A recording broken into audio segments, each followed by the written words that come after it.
life is a mess and you're totally stressed out, just call Trent. Just call Trent. When your wife is cold as ice and you need some advice, just call Trent.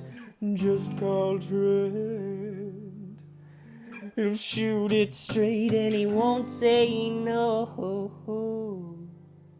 He'll just give you that advice and say, well, there you go. So where'd you grow up? I grew up in Paterson, New Jersey. Okay. Till I was about 13. And that's pretty close to New York. And my grandparents who lived in New York, so went to the city a lot. And then when I was 13, we moved to a place called Lake Hopatcong, New Jersey. So stuff happened and we moved to the lake house. And so grew up on a lake, and it was really kind of a great place to grow up. Oh, nice. And when did you realize you wanted to start writing comedy and stuff? Were you always like a comedy nerd growing up, or? When I was really young, I was just really into situation comedy. When I was real little, I used to put talcum powder on my face and tell my mother I didn't feel well, which she had to probably find pretty funny. Yeah. And I would stay home from school, not all that, she wouldn't let me do it all the time. But since we lived in New Jersey, we were across the river from New York, and there were all these independent channels, and I would watch all these really old sitcoms all day. So shows that you've never heard of, People's Choice, December Bride,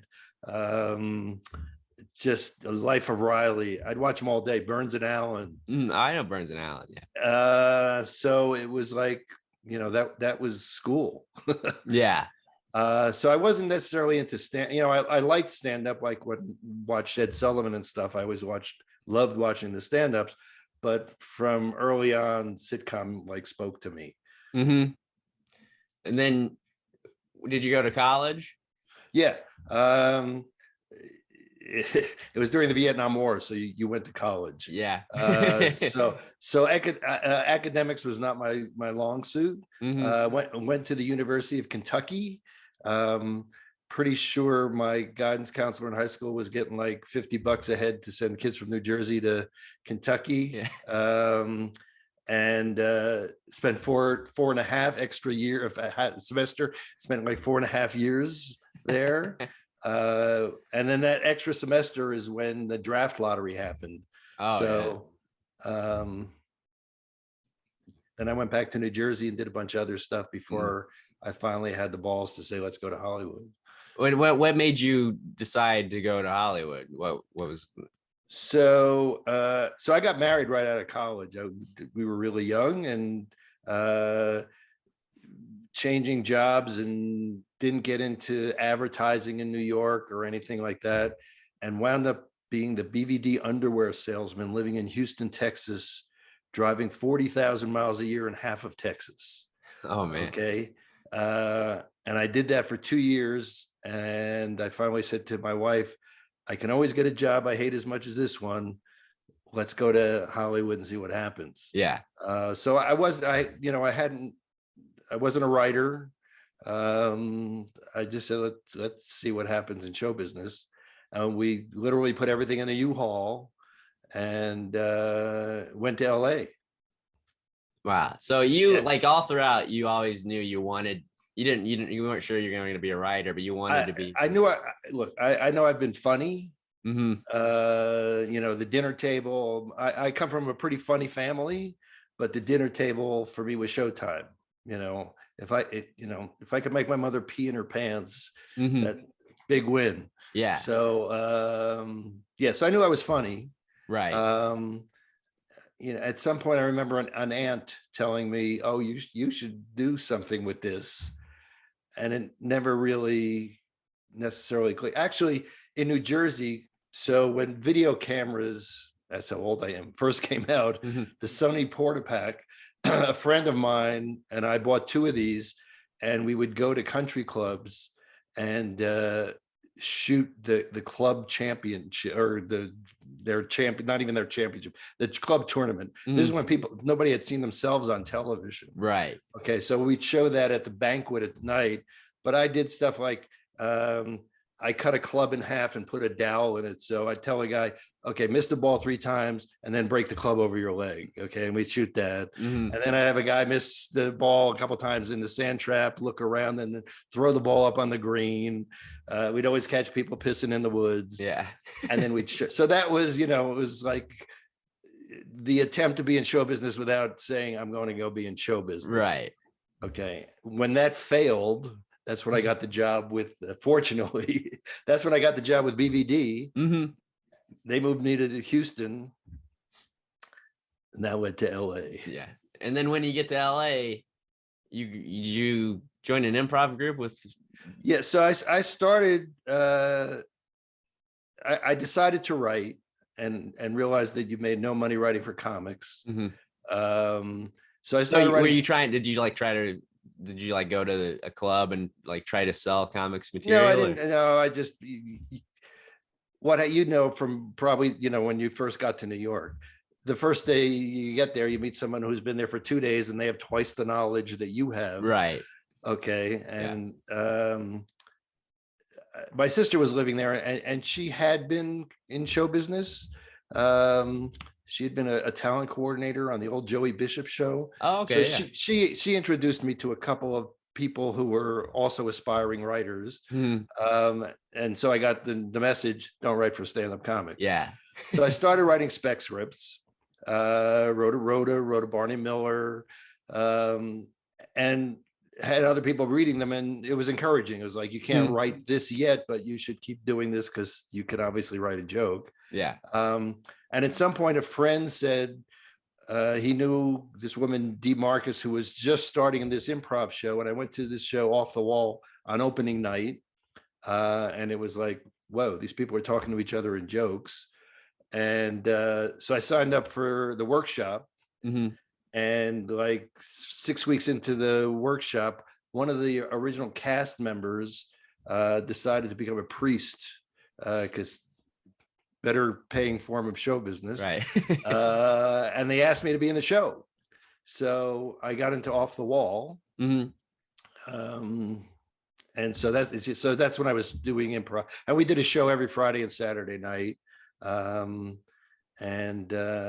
Eventually a producer, a guy named Harvey Miller, who had been a producer on The Odd Couple on TV. And people also know him. He wrote Private Benjamin, the movie. Okay. Harvey would and he had just gotten a show on the air called on NBC called Sirota's Court. And he came to Off the Wall and asked 3 of us if we wanted to be his writing staff on Sirota's Court. And so that was your first writing job. That was the first real writing job. Actually, first time I got paid, there was a quiz show called Tattletales. Mm-hmm. And while I was starving, people said, oh, they pay you $15 for every question they use. Not every question you write, right? Every question they use. And it was a show where they'd have celebrity couples. And they'd send the guys off to the soundproof booth and ask the girls a question, and then bring the guys back, and they had to see if they could answer this. Got knew what the ladies said. Yeah. And you wrote the guys' questions on blue cards and the girls' questions on pink cards and yellow cards for anyway. Anyway, so I actually sold a few of those. So that was actually my first paying writing job. Okay. But then Sirota's Court was the first real deal. So, when you're writing when you first started out writing spec scripts, did you find that came easy to you, or was it a learning curve? There's there's craft involved. It's more than just being funny. Yeah, it's figuring out. Oh, I see. There's 2 acts. There's a commercial in the middle. There's an act break. And how do you get to that act break? And learning things like, if you're writing a spec script, just do what they do. Like when I wrote my Barney Miller, the big mistake I made was I wrote an outside set. They never had outside sets on Barney Miller. Okay. Yeah. So people tell you, no, don't do this. When I was doing like Golden Girls, and I'd see a spec script and someone go, oh, I'm going to make Rose the smart one in this one. You know, either she gets bopped on the head or struck by lightning. No. Rose is not the smart one. Right. So if you're writing a spec script, write what they're doing. Yeah. So there's learning that. Mm-hmm.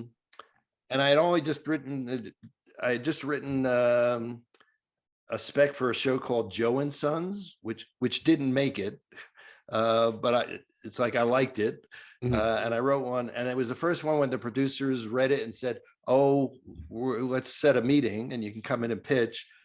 And that's when Harvey Miller discovered. So I never went in and pitched on to that show. I see. Yeah. So I didn't have to write. I only wrote like 3 spec scripts. And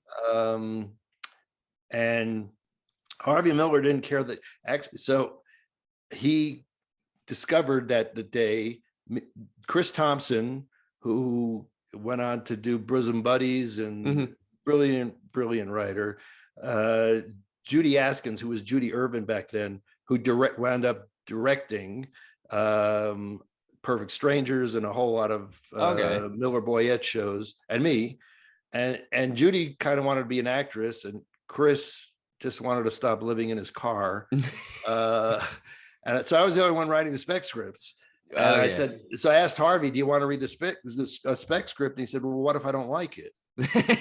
Right. Yeah. So he was just, when having put writing staffs together since it was an incredible gutsy thing to do, to just say, okay, I think this guy can tell a story. This guy can write a joke. She's got whatever to put a writing staff together. And it was usually just the 3 of us, and he would have like one other well-known writer or established writer on staff, and that was it. Oh, really? So it was pretty crazy to do that.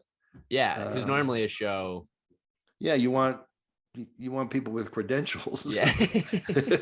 Yeah. And what was that show about? So it was Night Court. It was Night Court before Night Court. It was called Sirota's Court. Michael Constantine was the judge, and Fred Willard was the DA. And it was at a time when NBC was going through big changes internally. They didn't necessarily believe in the show. I think we were on once 2 weeks in a row in the same time slot. So it wasn't going to make it. But when it got canceled, so I think we did 12 of them, it got canceled. But just when it got canceled, Cindy Williams had the entire writing staff of Laverne and Shirley fired because they weren't writing her character. And since Harvey had worked with Gary Marshall on The Odd Couple, he said, you got to hire these 3 people. So Chris, Judy, and I went together as a unit to Laverne and Shirley at the end of a season. So we only did like 4 episodes at the end of that season. And then Gary Marshall didn't want us to go away. So we wound up, he put us on a show called Blansky's Beauties. That was just awful. And then we went back to Laverne and Shirley, and I stayed in Laverne and Shirley. I wound up as the showrunner after a couple of seasons of that. So that's how I got to Laverne and Shirley. And during that time, it was the number. Either Happy Days or Laverne and Shirley was the number 1 show each week. Right. So it was like a big. Both created by Gary Marshall. Gary Marshall, yeah. And they were the good kids. We were the bad kids. We were just shot on stages that were next to each other. Their writing staff was down the hall from our writing staff.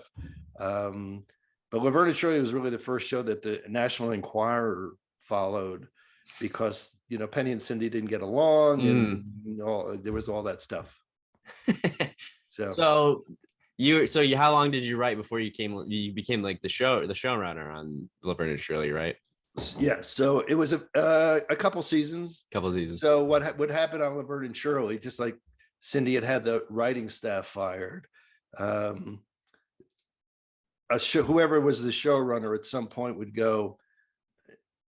So what would happen on Laverne and Shirley is, like when I was the showrunner, you get a call and they'd say the ladies would like to see you on stage.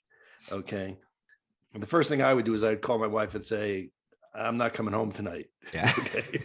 Because we're going to go down there. We're going to see something that has nothing to do with the script, but it's funny because they're talented people. And now we have to make that somehow work with what we've got. Yeah. Okay.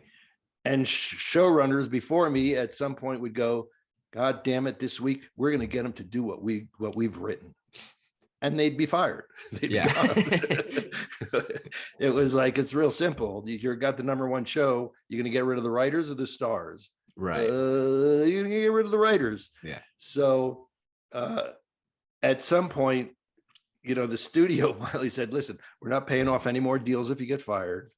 Okay. Because people would get hired and do like 5-10 episodes and get paid off for 22 or 24. Okay. So if you were willing to put up with that. So by the time they got to Chris Thompson and me, it was like, I think they had put ads in like the Valley Green sheet for anybody who was willing to take the job. So they finally made us showrunners, and that's how I became a showrunner. And the first thing I did was to say to Chris, let's find out what they want to do, instead of saying they're going to do what we want to do. And the first time we met, I think it was Cindy who said, well, I think we should be hypnotized and act like chickens. Bingo. Yeah. That's Laverne and Shirley. Now we just got to figure out who says chickens while they're hypnotized. Right. And we know they're going to buy in. So I was one of the few showrunners on Laverne and Shirley who never got fired. I left before that could happen. That's good. That's good. So like walk me through like a week in Laverne and Shirley. You write the episode. How does it work? It's before so let's take it on any sitcom. Okay. It's a little different on Laverne and Shirley. Right. Because actually, so when we go to table reads, on most shows, you just bring the script you're going to read. On Laverne and Shirley, we'd bring 2 scripts just in case they said, well, we're not going to do this shit. Because this is the only shit we have. So we knew that was a possibility. So we'd go with 2 scripts. Anyway, on a normal show, if I'm the showrunner, I would bring the staff back probably mid-May, which is earlier than most staff start a little later than that. I want as much paper as possible before we start shooting. So at that point, the writing staff is there. And, back in the day, there was a lot more work for freelance people. Yeah. Okay. Now, usually shows are written, and also because of streaming, and you're not doing 22 or 24 episodes, you're only doing 8 or 10. Whoever's creating the show may be writing most of the show, but yeah, then you got a writing staff, and that's just when the change was sort of happening. So those guys and women would pitch what they wanted to do first for stories, and if I said, yeah, okay, that works, we would pitch out the story. They would come in with an outline, and we'd pitch and change things. They'd go off and write a first draft. Or if it was a freelance writer, they'd come in and pitch. We'd fix out the story. They'd go off and write a first draft. Yeah. That comes back. I read it. I give notes. They go off and write a second draft. They bring it back. And if it's an outside writer, I go, this is great. We love this. Good job. See ya. Yeah. Okay. Okay. That script's going to change anywhere from 50 to 90%, 99%. Okay. And they may be pissed off when they see the show or what, but they're going to get paid, and they're going to get residuals. Right. If it's written by a staff member, I might have them do another draft, or at that point, I might start breaking up scenes and give it to a writer who I think has more ear for this kind of scene or that type of episode or something. And at some point, after doing that a couple of times, we get a script that's ready for me to put in the script. I'll sit in a room with maybe, depending on the show, 3 or 4 writers who we have the right chemistry, and we'll go line by line and get the script done. So that on Monday morning, when we go to the table with the actors, we've got a script that we feel good about. Yeah. Monday morning, we go to the table. The actors haven't seen it, cold reading, depending on the show. Some actors can't do it or are freaked out about it, or they may have a dyslexia problem and they need to look at this. But most shows, it's you prefer a cold reading. Right. You're going to see what works and what doesn't work. Yeah. And stuff that you hoped worked doesn't. And hopefully you don't have big story problems, but you're probably going to have some story problems. Yeah. At that point, I'll talk to the director and say, okay, here's what you can start working on. Don't even bother working on this because we're going to be taking care of this. Okay. Okay. Yeah. They'll get to work. The writers will go back to our little hideout. And depending on how big a rewrite it is, I again may give certain scenes to certain people. And if there's jokes that we know that don't work, and there's people who are really good at just writing jokes, here's what we're going to be rewriting. And some of it will be I'll be working with writers working on stuff. Okay. Mm-hmm. I'll also be working with some of the writers on the writing staff because I got to have a script ready for next week. Right. Okay. Yeah. So that's got to get ready. And there's also got to be a script ready to be that script that's going to be ready. So you really have like you're juggling 3 balls Right. at once. Yeah. So some writers I'll be giving notes to work on that next week's script. And there may be some notes on that other script, but assuming we're in the season and now we're eating up scripts, you're not doing a lot. Okay. Mm-hmm. Somewhere in this week, I'm going to be getting pitches from other writers because I got to do, on shows that are like Golden Girls, we did 24. We didn't do 22. It's right. a lot. Okay. Yeah. So you constantly, you don't want to be out of paper. So at some point on Monday or Tuesday, I might have writers in to pitch a new story. So now we're breaking that story. Tuesday morning, we're back at the table. Now we're doing a table reading of the rewrite that we did Monday. Hopefully now we're in pretty good, we're in reasonable shape. Yeah. Okay. It's not perfect yet. And there's still jokes that need to be improved. Stuff that we hoped was working isn't working, but you're getting close. Somewhere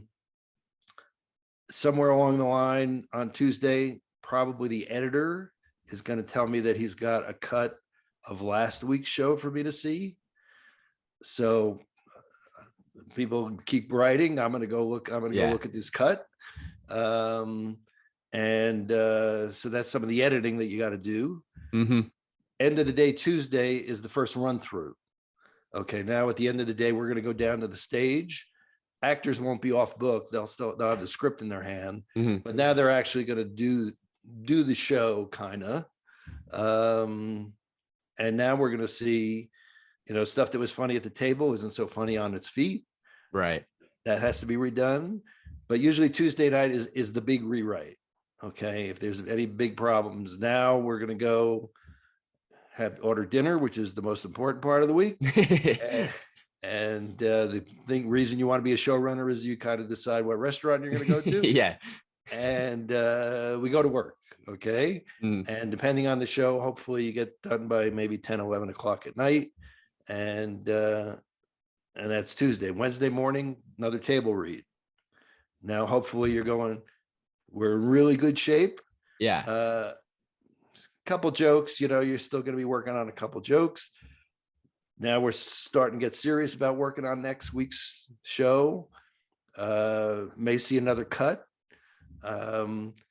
If there's a big outside role in next week's show, casting may be ready for me to see some actors. Mm-hmm. If it's a big role and it's a well-known actor, they're probably not going to read, so we may just book them. Yeah. But somewhere along Wednesday or Thursday, even for the 1-line, 2-line things, I'm going to have to go to casting. Okay. And see people read. Wednesday, there's another run through at the end of the day. And now I'm starting to look at stuff like, movies are obviously a director's medium. Right. Sitcom is a writer producer's medium. Mm-hmm. So I can give notes to actors. I can give notes to a director. Okay. Yeah. So this is when you make first give some acting notes into Betty, I think you could do, if you do this a little differently, blah, blah, blah. And hopefully they trust you enough to go, yeah. The other thing is editing. I'm sort of already doing some editing in my head. Mm-hmm. There may be a bit that I know I'm going to cut because we're long, but I don't want to piss off the actors. So I may tell the director, hey, I need her coming in that door clean, because I'm going to go from her coming into the door to her coming out of the kitchen. Mm-hmm. And all that bullshit in between there, those 2 minutes, they're going to be gone. Yeah. So I really need that clean. So, and he go, okay. they get it. They don't want to tell the actress either that, Right. their stuff's getting cut. Yeah. So that some of that goes on Wednesday. Thursday is camera blocking day. So the cast and the director, they're going to be going slow all day, really figuring out the blocking to the degree of, and where the cameras are going to be, and cameras are rehearsing. We're really working on that next week's script and the next week's script. Okay. May see another cut. There might be some casting. End of the day, Thursday. Now, Laverne and Shirley was a film show. So you had to trust the camera people. Okay. You didn't know what you had. Yeah. Okay. But like Golden Girls, it's tape. So at the end of the day, I'd sit with the director and we'd watch. At the end of the day, they would do sort of address it. They weren't working that hard, and they weren't necessarily in costume. Wardrobe would maybe hold up stuff on hangers and say, okay, this is what B is wearing, this is what this is who she's wearing. She's wearing great. Yeah. Also, what I forgot was earlier in the week, like the set designer would come in and show me sketches for what an outside set was going to be. And if you're working, especially on a hit show, you got really talented people. Most of the time, you're going to go great. Thank you. Yeah. And that's not a lot of my input. Okay. I'm not worried about what the lighting guy is doing. Right. Okay. They know what they're doing. They've won Emmys. So Thursday, I'll at the end of the day, watch it with the director. See if there's any stuff that I read, hey, I'd rather have a single here if you can get that, whatever. And then Friday, most of the day I'm in the room with those 3 or 4 people that I really trust.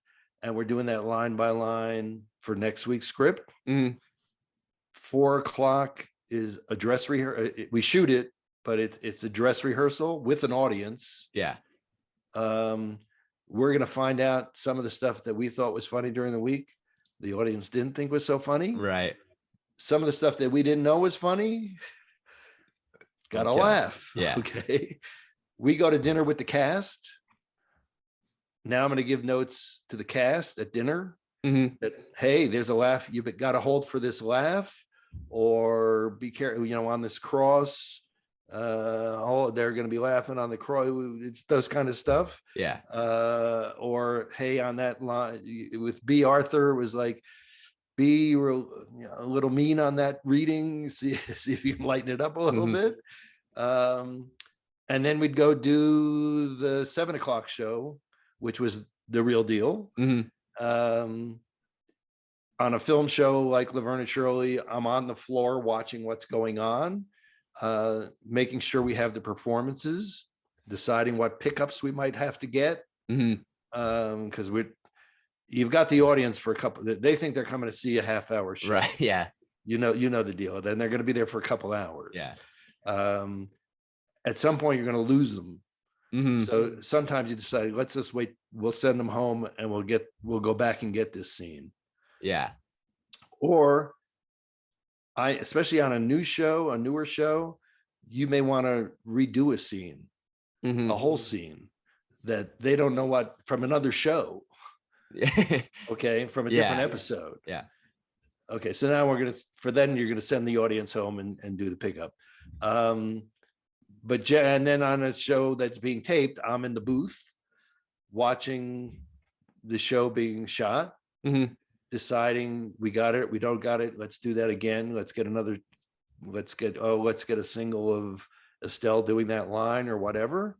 We do the pickups, we go home, we heal, and start it all over. we do it again. Yeah. And normally on most shows you would do 3 or 4 episodes, go down for a week, because the actors are tired. Right. Hey, these 3 or 4 shows, Yeah. And we get to catch up. Yeah. Yeah. So that's interesting. I guess it makes sense that you'd want like the showrunner as opposed to like an outside director dealing with the making all the decisions. I always kind of assumed that it was the same as a movie, No. And very often on a series, if you find the director who works well with your actors, you'll see very often somebody will direct the season. That's what they do. They got it. And especially on Laverne and Shirley, because directors too would come and go, just like showrunners. So if we found somebody who people like Alan Rafkin and Tom Turbovich, and Joel Zwick, those people managed to last a season, and the cast liked working with them. Yeah. So that's interesting. Yeah. So you leave Laverne and Shirley. And then you start working on, you do 2 Showtime specials with Garry Shandling. Is that actually before that? Paramount was doing a show called Working Stiffs with Jim Belushi and Michael Keaton. And they weren't happy with the script they had, so they brought me on to do a rewrite and showrun. And we got it on the air. And it wasn't a great time in my life. Yeah. And probably wasn't as focused as I could have been, and didn't hire a great writing staff. And it's funny, at this point in my life, I do go back sometimes and go, that would have fixed Working Stiffs. It's like, Mark, it's a little late in the game. Really... Well, what do you think? What do you think would have fixed Working Stiffs? A couple things. One, I think I should have involved Belushi and Keaton, who are 2 funny guys, right? And sat down with them more or ever. Yeah. Okay. And sat down and go. And the other thing was, it was 2 guys in their 20s. All you want to do is get laid. That's what the show should have been about. Yeah. Not that, but the network wanted Laverne and Shirley with guys. They wanted a physical comedy. And, and the girl friend who was just a friend, I didn't want to fuck her. You wouldn't want to fuck her. Nobody wanted to fuck her. Yeah. Okay. That's a mistake. Yeah. Okay. So those are the kind of things that, they hung out at like, it was too similar to Arnold's and Happy Days. They're in their 20s. They should have been going to a bar. Right. Yeah. Duh. Okay. So, it's only 40 years later that I'm figuring this shit out. So, yeah. Anyway, so I did Working Stiffs. And then I did a couple of, some of it gets blurry. I don't know whether I think I went back to Laverne and Shirley first. Oh, okay. So so I had left. And I have no idea that I should print out a chronology for these interviews, because I don't know where Big Girl Now happened. Anyway, Penny Marshall, Paramount had hired her to direct her first feature film. Okay. And I had hired, actually, Penny, her first directing job was Working Stiffs. I had hired her to do Working Stiffs. Okay. Because of physical comedy. And I don't know if you've ever seen Working Stiffs, but there was a big scene where they're changing a light bulb on a clock on top of a high-rise building. And so it's a ripoff of the old silent movie where the guy, it's that. And Penny was great in teaching these guys how to do it. Anyway, they wanted her to direct The Joy of Sex. And there was a script written by John Hughes Pretty in Pink, Breakfast Yeah, Club, yeah. John, Bunch of Home them. Alone, Yeah. John Yeah. Hughes. Yeah. Really funny script, story needed work. Penny hires me to do a rewrite. Cool, I'm going to be in the movie business. But since she wants us to be together as much as possible, she also wants me to come back to be the showrunner on Laverne and Shirley. Because they've fired a showrunner. Right. The deal is, because Penny is prepping the movie and Cindy is pregnant with her first child and knows when that baby's going to come, we're doing 22 episodes. We got to do them in 22 weeks. No hiatuses, no breaks in between. Penny and Cindy have to be in all 22 episodes, but I only have them for 18 of the 22 weeks. So for 4 of those weeks, I have to do a pickup of them going, Lenny and Squiggy, we're going to Chicago. Hey, Lenny and Squiggy, we're back from Chicago. Okay. Yeah. 6 episodes in, Cindy Williams quits because of various reasons. A couple episodes later, Michael McKean, who plays Lenny of Lenny and Squiggy, says, I'm going to do this movie called Spinal Tap. I quit. And the studio goes, we'll sue you, we'll kill you. Yeah, I don't care. I'm going to go do Spinal Tap. Right. So it was a bit of a challenge that season. Yeah, it sounds like it. We did the 22 shows actually in 23 weeks because one of the weeks, the actor playing Laverne, Penny's boyfriend, who Penny was seeing in real life. Okay. That show we shot on the table reading was actually on a Wednesday morning, and we'd shoot on a Tuesday night. Friday night was the big rewrite. He got drunk and killed himself in a car crash. Oh man. Couldn't shoot it. Right. Okay. Just my luck. Yeah. This guy kills himself. Yeah. I can't catch a break. Yeah. Anyway, and Penny was seeing this guy in real life. So she's a little distraught. We just closed down for the rest of the week. Cast Jim Belushi in the part, same words. Okay. And I knew Jim from Working Stiffs, and Penny knew Jim. And so it took us an extra week to do the 22 shows. Yeah.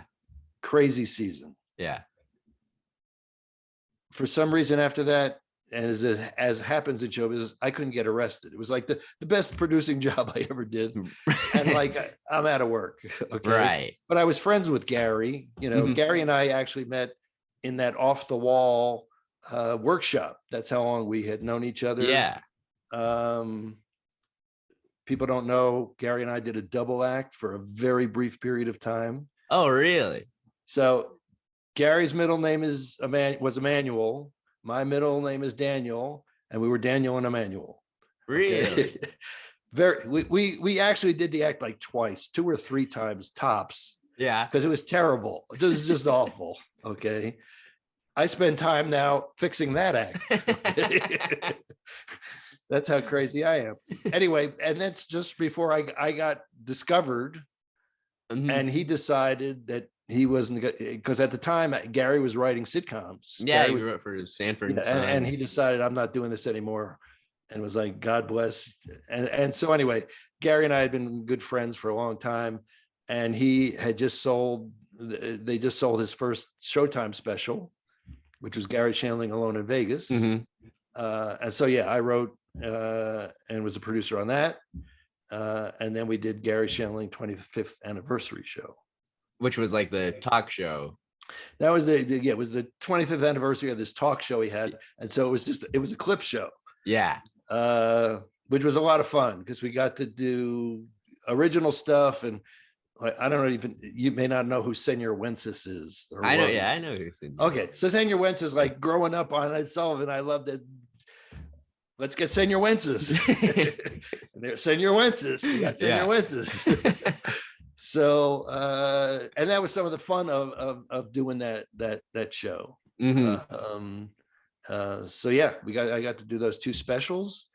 And then Garry and I wrote a pilot for NBC that was kind of like what he wound up doing on It's Garry Shandling show. It wasn't exactly the same, but it was kind of close. Didn't sell. Yeah. I went to work on another show called It's a Living that was in first run syndication. And that's when Garry did It's Garry Shandling show. And I was unavailable. Yeah. So he did it with Zweibel. They did a great job. They Yeah. asked me if I could come join them, but I was with Thomas, wouldn't let me out of my contract, which was, It's a Living was actually the best work experience I've ever had. Oh, So really? Yeah. it was in first run syndication, which hadn't been done before. So that, I don't know if you know what that means. No. So what the Cosby Show had just made the first big syndication deal for their reruns. Someone figured out, well, we could make original shows and syndicate them. And so you go to each market. You go to Denver and you sell it to a station. You go to New York, you sell it to a station. You go to LA and sell it to a station. So it's not ever on at the same time anywhere. Yeah. In LA, we were on like Saturday afternoons. Our lead-in was Raiders Playbook. Okay. Okay. No one in LA saw It's a Living, except B. Arthur, who would be a little drunk on Saturday afternoons, and she loved It's a Living. Anyway, I did 4 years of that, but so there was no network notes, no studio notes. Oh, It's kind of okay. like, oh, my dad's got a barn, let's do a show. Right. Did 102 of them. I wrote 27 of them. Yeah. I just loved writing that show, heard the characters. So I couldn't go play with Garry on It's Garry Shandling show, which may have turned out to be a blessing because Garry became a little harder to work with. Yeah, he could be a little difficult. Yeah. Yeah. When we did the specials, he didn't know that he could be difficult yet. Right. Okay. He hadn't figured that out, and we were still friends. Yeah. So yeah. So it was actually a pretty pleasant experience. That's good. I want to know what was your the double act like? Oh man. So the fix is so the first one. So at the time I had a beard, and he interviewed me, and I was a Jewish mafia hitman. And so I was in a Girl Scout uniform because that was my disguise, but I was the master of disguise. Okay. Okay. And then he, and I don't remember whether he had ESP or it was some other bullshit. And it was really bad. Yeah. Instead of doing, I was married, he was single, might have 2 points of view about stuff. Right. There might be some truth in the comedy. Yeah. Thankfully, I didn't think of that till 40 years later. So yeah, it worked out okay for both of us. Yeah. Yeah. that Daniel and Emmanuel never made it. So then how does the Golden Girls come about? Okay, so somewhere in there, I did a show called I'm a Big Girl Now that was produced by Whit Thomas Harris. It was written by Susan Harris. Danny Thomas was in it. And I did it. And so that was even before It's a Living. Yeah, right. Before It's a Living, I did I'm a Big Girl Now. And that was before the Garry Shandling pilot. So that was in between the specials and the pilot. Okay. It's coming to me now. Yeah. Anyway, I did this show for Whit Thomas Harris. At the time, they had gone from having 2 shows, Soap and Benson, to 4 shows. They added I'm a Big Girl Now, and It's a Living was on ABC. Okay. Did those shows. Big Girl Now did not make it. They also ABC canceled It's a Living. It was the first time cable had any inroads on network audience. So it was canceled. And I don't know whether this will make any, with what, it was a 28 share. Shows today would kill for a 28 share. Yeah. Okay. Yeah. But it was the first time that happened, and they canceled it. Yeah.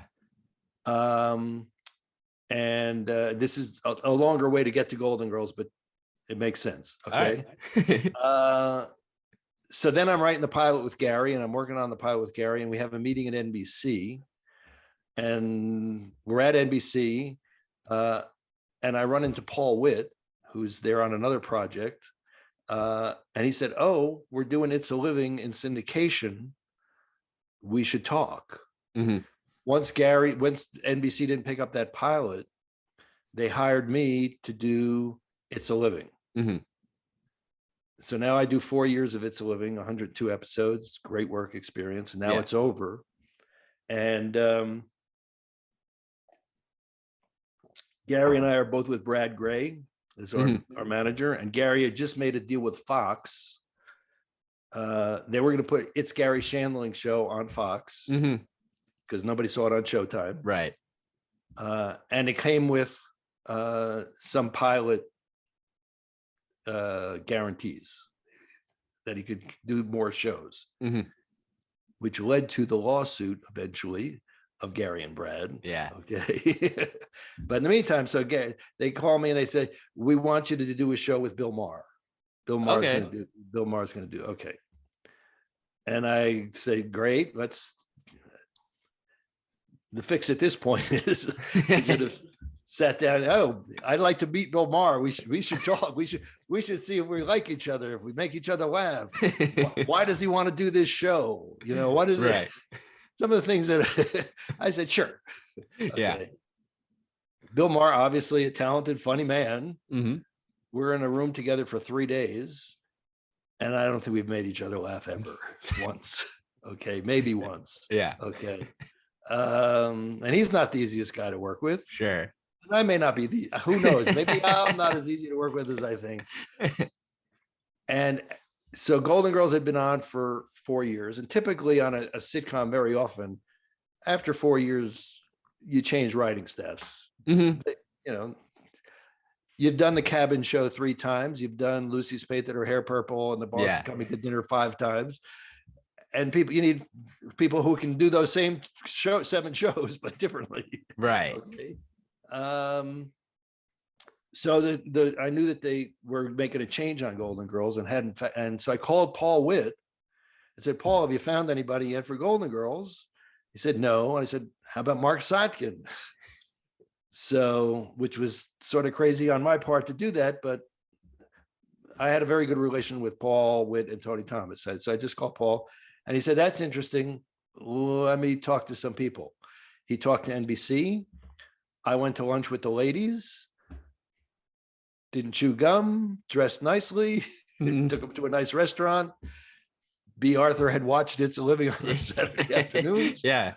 And they hired me to be the showrunner on Golden Girls, which was just a great work experience. Mm-hmm.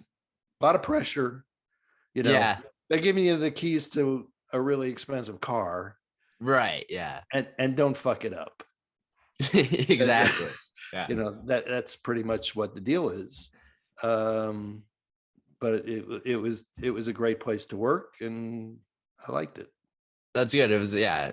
And people still love that show. It's nutty how many people. It's almost, yeah, it's had like a resurgence, kind of. Well, you know, it's on Hulu now. Yeah. You know, it was on years on Lifetime, and there was, but now that it's on Hulu, it's really rewarding. I can't tell you how many people have said, "Oh, I used to watch it with my grandmother," or "I watched it with my mother," and now they're gone, and now I'm watching it with my kids, or, you know, God bless them, that for some reason gay men are just totally, you know. Yeah. If I wanted to change teams, I'd be in great shape. Exactly. They just crazy about the show. Yeah. And we did really good work. It was, you know, a really good show, and we did good work. Yeah, it's very funny. Yeah. Yeah. Yeah. I mean, you know, I don't watch it a lot. Right. But every once in a while, if I'm, you know, if I'm surfing, what I used to do it more on Lifetime because I didn't know what was on. which episode was on. Yeah. Okay. And I've never watched the 4 years before I got there. It's like, I don't know what they did. Mm-hmm. Okay. So actually, when I was hired, I had never watched the Golden Girls. When I really? when I was hired for Laverne and Shirley, I'd never watched Laverne and Shirley. I had always dreamed that I would be working on the Mary Tyler Moore show or something like that. Laverne and Shirley was too stupid. It turned out to be graduate school, how to do physical comedy. Anyway, I was always working, so I never watched Golden Girls. It was on Saturday night. That was date night. Right. My wife and I went out. Yeah. So I watched a few of their episodes to find out who was who. But I never really watched a lot of them. So that's a learning curve. Yeah. I bet. But the four ladies, they were all home run hitters. Yeah. And so every once in a while, if I was surfing on Lifetime, it was like, oh, but then sometimes it's been, a long time. It's like, oh, I worked with Ruby D. I don't remember working with Ruby D because we, Right. I did 100 some out of those. And at some point you go, oh, look, oh yeah. Look at that. Look who I worked with. So what brought you to New Mexico? I don't know you money, right? Actually, while I was doing Golden Girls, remember I said you're going to have the most fun you've ever had in your life till you realize you're not having the most fun you've ever had in your life. I wasn't having the most fun I had in my life. I had little kids. I had a 4-year-old and a 2-year-old who I wasn't seeing enough. I had a wife who I wasn't seeing enough. And I just had a hunch that if I stayed in LA, I'd be on wife number 3 and only be able to afford wife number 2. And I still loved wife number 1. Yeah. Kids would be in rehab. I'd be in rehab. And I decided to leave LA and I moved to Boulder, Colorado. When I went in to tell Paul and Tony, Witt and Thomas, that I was moving to Colorado and I had just signed a new contract with them, they said, you're the smartest guy in show business. This is great. You're smart. Go with God. Yeah. I get back to my office and my secretary says, Paul and Tony want to see you right away. Go back there. Okay. You have a contract. You're not quitting. You're not leaving. Stayed 1 year full-time while we did the remodel on the Boulder house. And then worked it out that I would come for like 6 weeks for pre-production, break all those stories, get all that paper ready. And then once the season started, I'd fly in Monday morning for the table read, which was moved to noon. So I could take like a 7:00 flight. Okay. Stay Monday, stay Tuesday through the rewrite, give my notes, be taken to the airport and go home. Yeah. Unless it was a real bad week. And then I would stay through Wednesday. I think there was only one bad week. It was like, and I was still executive producer of the Golden Girls. Yeah. Okay. Amazing deal. Great deal. Yeah. When Golden Girls is over, all I keep getting is shittier and shittier shows because now you got a showrunner who only wants to be there 2 days a week. Right. And if it's a new show, I'm going, well, I'll stay for the first, that 6-week period, and like the first 6 shows I'll do. But at some point I'm going to get to 2 days a week. Yeah. Terrible, really bad shows you haven't heard of, but trust me, they were bad shows. Okay. And then so we stay, and it was really bad for my career. It's kind of the end of my career. I also was stupid, got rid of Brad because I didn't think he was taking care of me enough. Anyway, lived in Boulder for 28 years. And then the kids are grown, and my wife and I decided it's time to downsize. And we've always liked Santa Fe. Used to come here when we lived in LA on weekends and stuff, and said, well, let's move to Santa Fe and see what happens. So that was 3 years ago. And 2 of the years was the pandemic. Yeah. So I could have been anywhere. Right. So well, why not Santa Fe? I'm just figuring out Santa Fe. Yeah, exactly. Yeah, I just took my mask off this week, so who knows? Yeah, so that's how I got to Santa Fe. Yeah. Well, thanks for doing this, man. We'll wrap up with this question. Sure. What's the best piece of advice you would give to someone who's just starting out? Get a teaching degree. Learn how to be Go do it. Mm-hmm. You know, like I said, you'll have the most fun you've ever had in your life until you're not having the most fun you have ever had in your life. And you don't know when that's going to happen or if it's going to happen. There are people who stay in the business forever. There's people who go and never make it. Right. You know, I still meet them. Oh yeah. I read once for, Who's the Boss? Yeah. Yes. I was in show business. Yeah. I know about show business. Yeah. Yeah. Right. Yeah. I did stand up at my temple once. Great. Yeah. We were both in show business. Right. So you don't know how it's going to turn out, but you don't know if you don't go. Exactly. Before we started shooting, you're having fun. Yeah.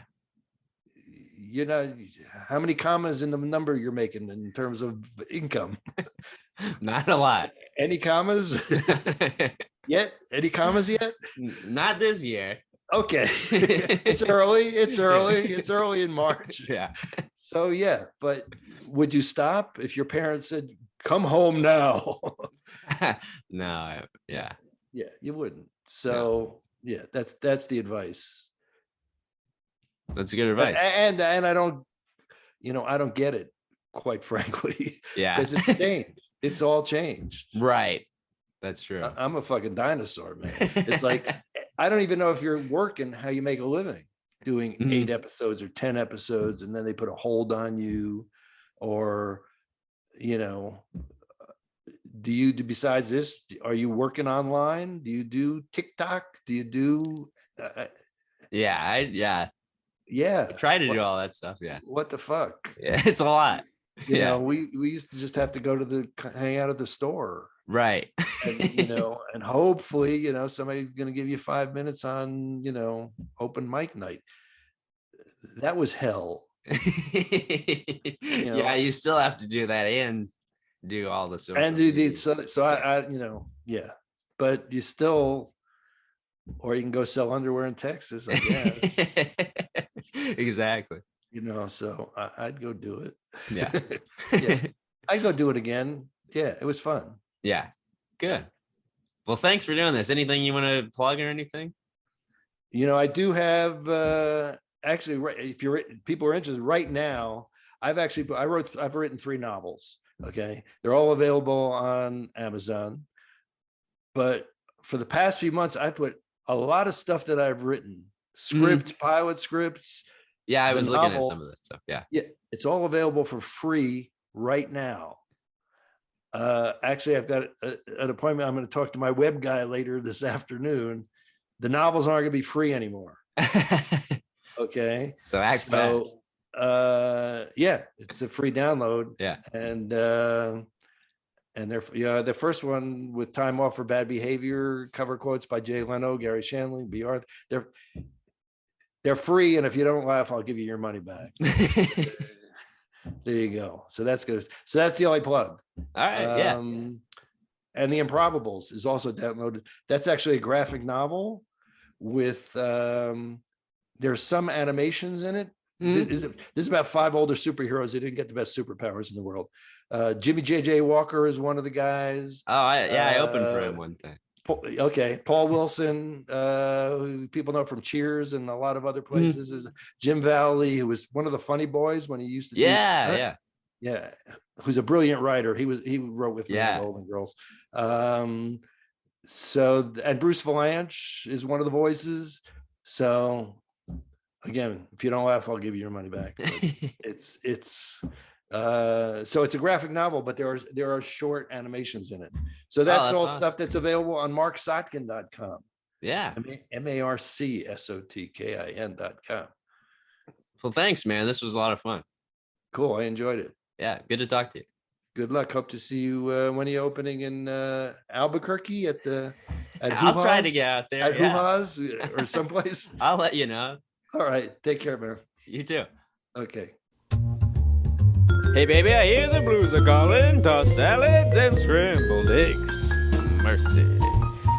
And maybe I seem a bit confused. Yeah, maybe. But I got you pegged. But I don't know what to do with those tossed salads and scrambled eggs. They're calling again. Scrambled eggs all over my face. What is a boy to do? Mabry has left the building.